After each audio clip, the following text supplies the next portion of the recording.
tomorrow I'm going to go to a house and install shoe molding, so I thought this would be a good time to talk a little bit about shoe molding, what it is, and how it's one of the things that you need to consider when you're coming up with the overall design for your trim. The shoe molding is one of the last things that will get done on any home renovation project, and it's generally done after the floors have been finished. Now, one of the things you really need to think about when you're designing the overall trim design for your room is how will moldings end. So let me bring the camera over and show you exactly what I'm talking about with this piece of shoe mold. When I trim out a house, the way I like to go about it is to install the casing first, and that's around the doors and the windows, and then I install the baseboard molding, and then once the floors have been finished, I'll come back and install some kind of a shoe molding. Now, if we look at the shoe molding, you can see it's just hanging out in space here, and it just doesn't look very nice. So what a lot of people will do is cut the shoe molding back at a 45-degree angle, and that looks better, but it still doesn't look great.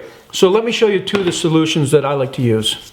One of them is to use some kind of a decorative foot at the bottom of the casing, and it's generally about a ½ of an inch thick, and this way the shoe molding can dead end right into that decorative foot. And another way to go about it is to build the casing up with what's known as a backband. And this way the baseboard will dead end into the backband, and then the shoe molding will dead end into the backband.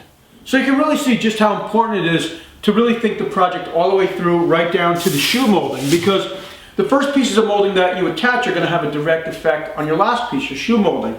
And I always like to ask myself the same question when I'm designing a trim project, and that is, how does the trim end? And when we go to this house, I'll show you a couple of examples of just what I'm talking about. When I designed the trim for this project, I also kept in mind the mantle, because it's right in the middle of the room. And I wanted the base cap to run around the baseboard molding and then up and over the opening for the fireplace. Now, unfortunately, I don't have any video of the building of this mantle. I do have a few stills. But let's come a little bit closer and take a look at how the shoe molding will now dead end into the opening of the fireplace. I've got a ½ inch reveal right here at the opening, and I'm using 3/8 inch thick shoe molding. That's actually stop molding, but I'm using it as shoe molding. And you can see how it just dead ends really nicely right into that reveal. I'm using 18 gauge inch long nails in the nail gun to attach the molding.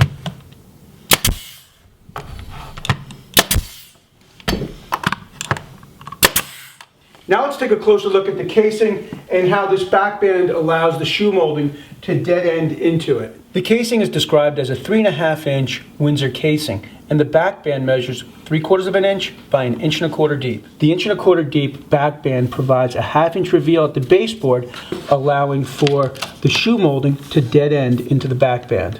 Well, I'm back in the shop, and I hope you found the video useful. I know it's those little attentions to detail that can really make a big difference in a project.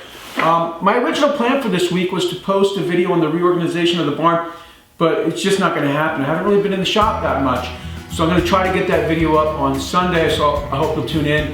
If you want to see a short slideshow of the building of the mantle, stick around, it's coming right up.